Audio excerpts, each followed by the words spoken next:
right, y'all, we back with another reaction right here on ABP Reactions, and right now we finna see what happens when a killer lures a 19-year-old to his secret dungeon. Oh, let's go. This is 19-year-old Sade Robinson leaving a bar with her date, unaware that these are the last hours of her life. Damn. While she's been enjoying the chance to meet someone new, her date has been focused on something darker, far darker. Oh. And just minutes from now, he'll put that plan into motion. What happens next will lead Milwaukee police into one of the most disturbing investigations of their careers. That's gnarly, bro. But just a bone. Ah, shit. Just on the lake there. You found what down there? A lake. Human lake. What the fuck is going on? It's a rainy afternoon in Milwaukee County when police receive a request for a welfare check on a missing teenager. 19-year-old Sade Robinson reportedly went on a date the previous evening and hasn't been seen since. Wow. Miss Robinson! Milwaukee police, please answer the door. We're gonna come in otherwise. I don't hear anything. Nobody's seen her since the date. Sade is just 1 month away from graduating with a degree in criminal justice and has plans to join the Air Force. She is ambitious, hardworking, and punctual. So when she failed to show up for her shift at the local pizza shuttle, her co-workers knew something was very wrong. It has been less than 12 hours since Sade was last heard from, but her disappearance is troubling officers for unusually disturbing reasons. Earlier that day, a harrowing 911 call had come through to the Milwaukee Sheriff's Office. We're about to sign by the golf course. Okay. What's going on there? No, we just found the lake there. We found a lake down by the lake on the clay. You found a what down there? A lake, human lake. The call has come from a remote... Man, hell no. Okay, so I'm trying to see how they came together. Was this like a Tinder thing? They met on one of those dating apps? Or did she already know this guy from a while? Is this her first time meeting up? They said she went to go meet up for a date. Was she already fucking with him? What would make you take it to this level to kill and chop her body up? Damn. Stretch of beach on the Lake Michigan shoreline, right below a rocky area of woodland called Warnemont Park. As officers arrive, they find a man waiting at the scene who tells the officers he was walking with a friend when something caught his eye halfway up the bluff. They walked down the esker from Sheridan, started walking south just for fun, rough day on the beach. As they were walking, see that leg right there? Yeah. Said that it was up about approximately where the end of that stick, that branches. By the bushes right there. Yeah, bushes, said that they saw it up So there. it's like up on the hill, kind of? Yeah. Okay. So it was about, I don't know, maybe 7 feet. 7 feet east on the rock. I moved it just for evidence purposes. All right, hang on, Evan. We'll talk to you some more, okay?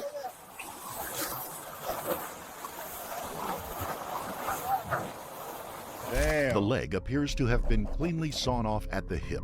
The victim is a young African-American female. Disturbingly, there is still pink nail polish on her toes. If it's up on the hill, like I said, waves aren't going that high. If somebody could be killed and dumped over. Let's clear the air, make sure there's not the rest of her up there. What? That's gnarly, bro. Yeah. Did you find one before? Or just a bone? Ah, shit. I mean, this look well preserved. That's what I was saying. Like, it looks like doesn't look that old. You know what I mean? Officers have already made 2 important observations. The body part was not washed ashore, but thrown down from the wooded area above the beach. And whatever happened here occurred just hours ago. Both suspicions will prove correct. 10 miles from the discovery on the lakefront, a young woman has been reported missing, and her burnt-out Honda Civic was found on an abandoned property. Damn, nigga, burnt the car. While the vehicle has sustained heavy damage, some key evidence does remain. The registration plate belonging to Sade Robinson, the missing teen. Wow. Inside the trunk, her purse, shoes, and items of clothing. Police now have a missing woman, a burned-out vehicle, and a severed body part. Enough for the Milwaukee County Sheriff's Department to launch a And homicide. that's the shit she had on that they found. That's the jacket, that's the shoes, that's the pants. Wait, man, where the fuck did he take her to cut her up and then start throwing the body parts over the sidewalk? Investigation.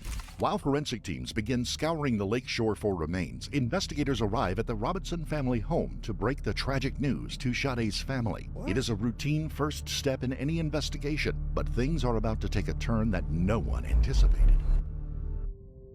Sade's sister tells officers that she and Sade share the Life 360 app, a location sharing app which tracks an individual's location with greater precision than any cell phone data. It could prove a crucial lead for detectives, and just as they hoped, the app provides the exact map of Sade's every move the night she vanished. Oh shit. Hey, y'all might want to get this Life 360 app if you be out here dating and finding people on Tinder and all that and going with these random people on dates.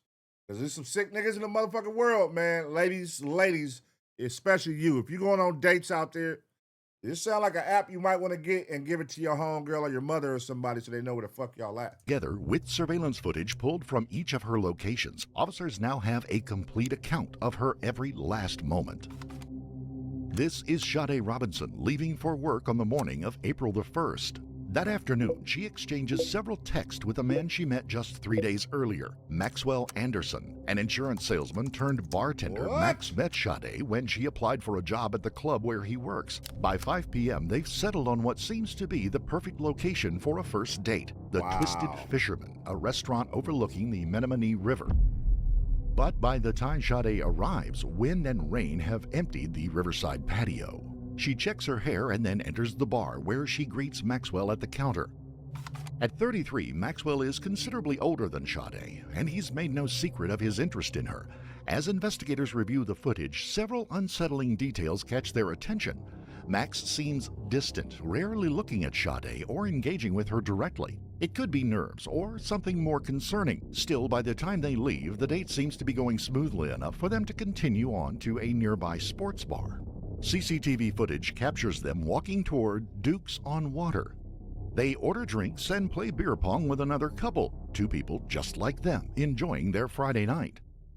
Sade, at least, seems to be having a good time, but that, of course, is because she has no idea who Maxwell really is.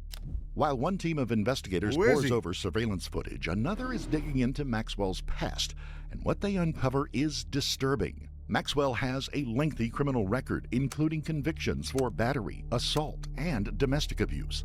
More troubling still, just months earlier, a woman had filed a complaint alleging that Max drugged her during a dinner date and then Oh, God. And he's a bartender. So he a full-blown creep. He probably be drugging girls at the club, all kind of shit. See? You gotta do your background checks, man. How the fuck is somebody that's just drugged somebody? Damn. And this is a nigga serving ladies drinks. And now he done went as far as interviewing a lady to come work at the bar, dating her 3 days later and chopping her body up. aggressively pressured her to go home with him. She had been so ill, she called a friend to come and collect her. They don't know it yet, but investigators have only scratched the surface. At this point, however, the information is not enough to conclude that he is capable of murder. Surveillance footage shows that at 9 p.m., Sade makes a fateful decision. She leaves the bar with Maxwell. They walk towards his car, their behavior unremarkable to anyone who might pass them. Maxwell briefly puts his hand on her waist as they cross the street, then drive together to Maxwell's house on the south side of the city. There goes her Honda. At around 9:25 p.m., a doorbell cam captures them arriving. Over the next few hours, faint silhouettes move back and forth on the upper floor, Maxwell's living room. The movement continues for several hours, during which time officers can only hope the date is panning positively, a hope far removed from the gruesome truth they'll learn just hours from now. The time is now 12 a.m. on April the 2nd, the same day the severed leg would be found on the shore of Lake Michigan. Footage captures 2 brief flashes as Sade unlocks her car, then drives in the direction of her apartment. But this is where things take a strange turn. Instead of driving home, surveillance cameras capture her driving aimlessly. For the next 2 hours, her Honda Civic moves between random locations, the windows fogged with condensation. Then, just before 3 a.m., the car changes course and begins to move away from the city. Officers soon realize where it's headed, to the western shore of Lake Michigan and Warmount Park. At 2:52 a.m., Sade's Life 360 shows her arriving at that park, where all movement stops. Her phone goes dead at 4:30 a.m. But why has she gone to this spot in the first place? Investigators pulled surveillance footage from a nearby pump house. What they see next is spine-chilling. Grainy footage shows the dark silhouette of a man approaching the bluff. Whoever it is, they are dragging something heavy across the rocks towards the lake. 90 minutes later, the shadowy figure appears again. This time, he's headed back towards the tree line, and he's carrying a large backpack. For investigators, identifying the man in the footage is clearly the key to uncovering who is responsible for Sade's death. Investigators return to the doorbell footage from Maxwell's apartment. Only one figure can be seen leaving that night. Officers assume it was Sade, but a far darker reality is now taking hold. Perhaps it wasn't Sade at all. Perhaps she never left the house, or at least not alive. The only way for officers to determine this is by accessing Maxwell's house. While they wait for the warrant to be processed, detectives canvass the neighborhood for witnesses and quickly uncover disturbing new information. Neighbors describe seeing Maxwell regularly digging in his yard, supposedly part of an underground room he was building. Oh, no.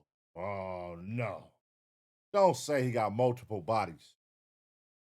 If this nigga got a fucking front yard, backyard full of bodies, that'd be crazy. One neighbor tells detectives Maxwell's basement windows are permanently covered over with newspaper and what looks like painter's tarp. Each new detail is painting an increasingly troubling picture. But if anyone knows the truth about what goes on in that house, it is Maxwell's tenant, Pete Warbington, who rents the middle floor. Detectives bring him in for an interview. Is there anything out of place or weird that you find down in the basement? I just thought he was always a dirty guy, you know. When I go down there in the basement, the only thing that's really out of place, you know, he's got a bunch of tools and stuff everywhere, a bunch of paint everywhere, but it's always been that way. Okay.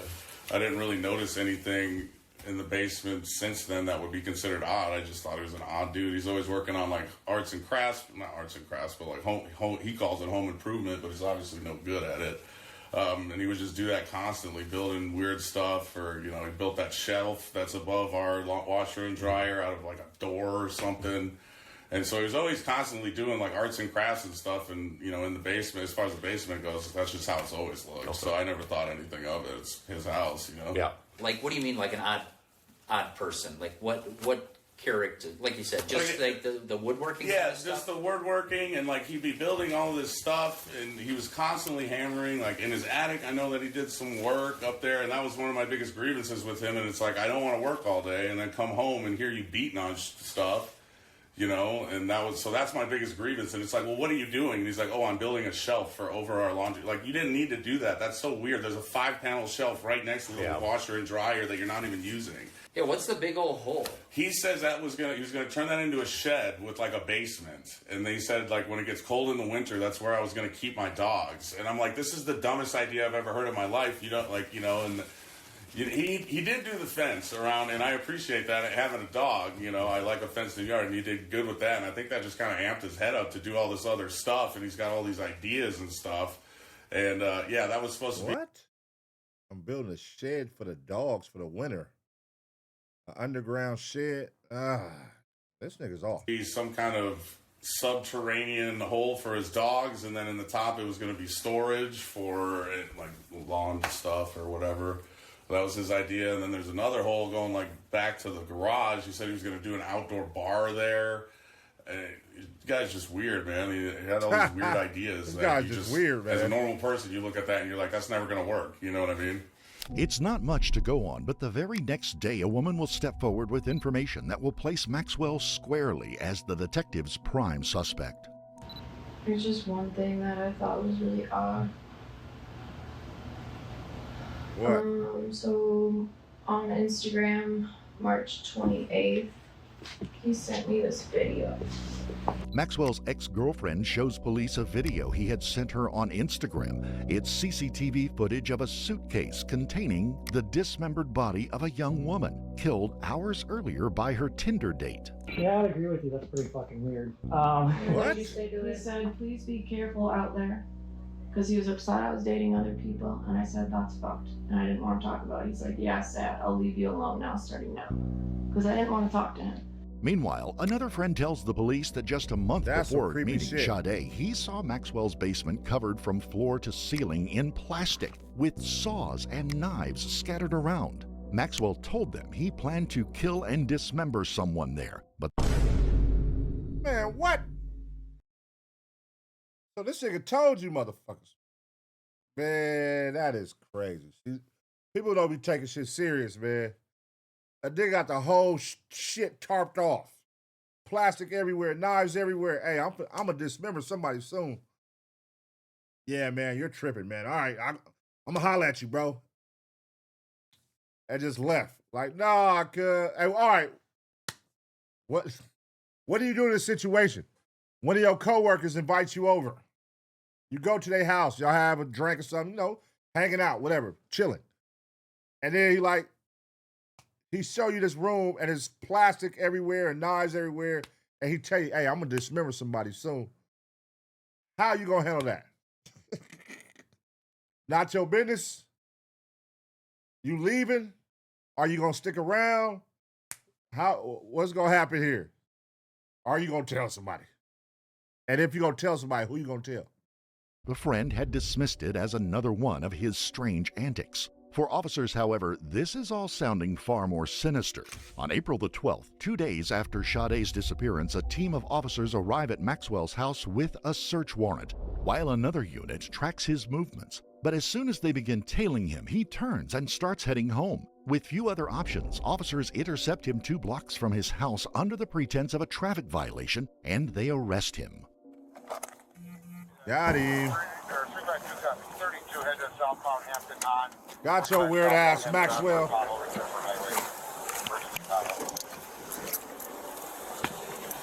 Any weapons on you, sir? No.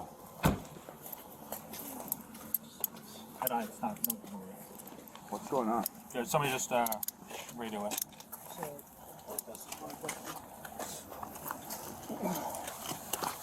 124 dispatch. Stow.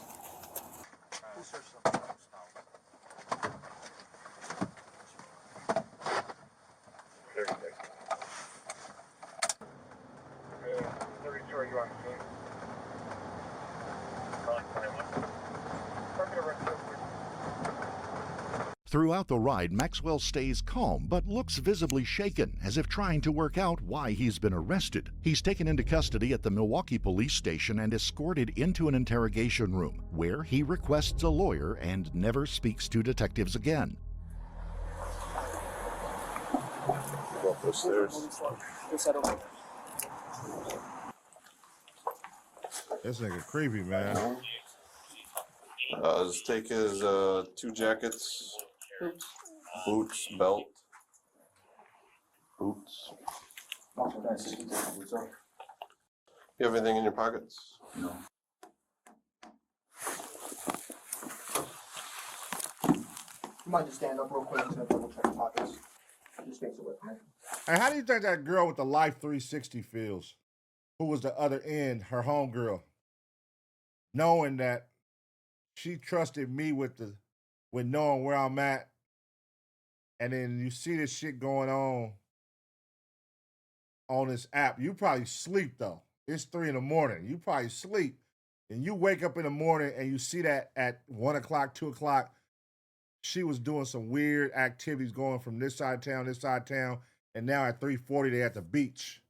And then her phone goes dead, and then you find out the next day her body was cut up. Ooh, that shit probably gonna live with you forever. If you was that motherfucker who was in charge of making sure she was good with that app, because you definitely failed. Damn. That's gonna play on your psyche.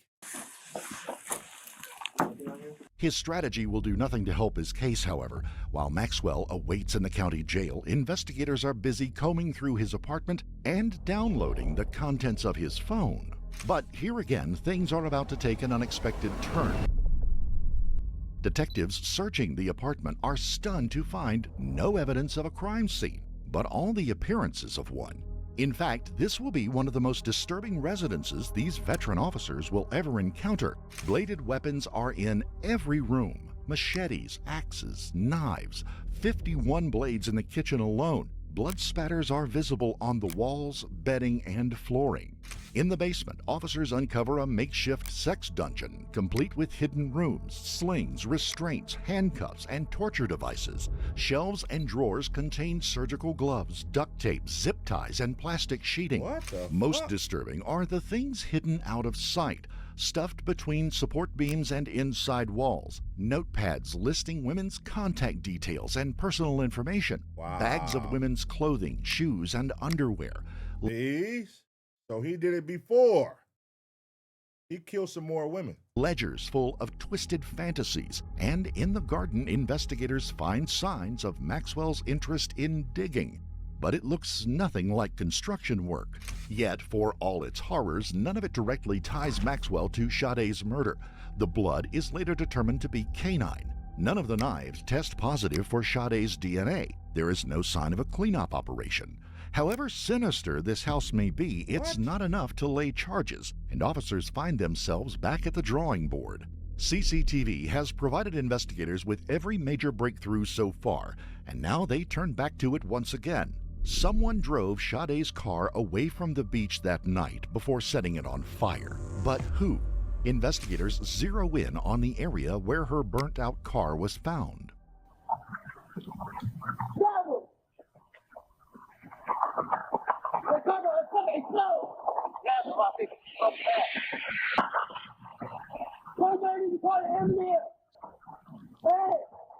Niggas don't be taking those smokers serious. Niggas ain't taking those smokers serious. They like, what, bitch? You know, you gonna think a smoker just acting crazy off the drugs. She really over here trying to prevent something. Like, hey, there's a car on fire. They probably like, that bitch high as shit, man. You don't know what the fuck she talking about.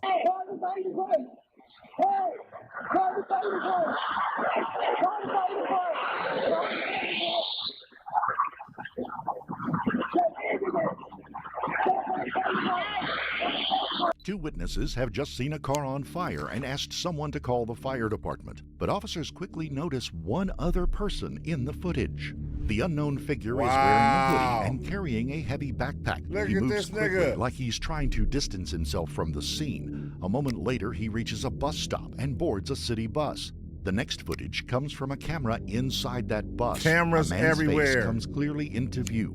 Maxwell Anderson.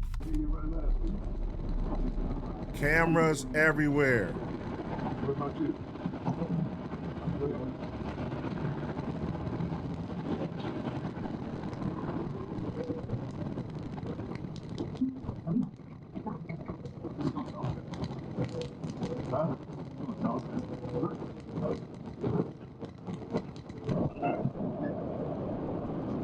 What the fuck? It is powerful circumstantial evidence, but without a crime scene or DNA evidence and still nothing connecting him to her death, not enough. There is, however, one last piece of evidence that investigators have yet to examine, and it's about to provide detectives with the proof they need.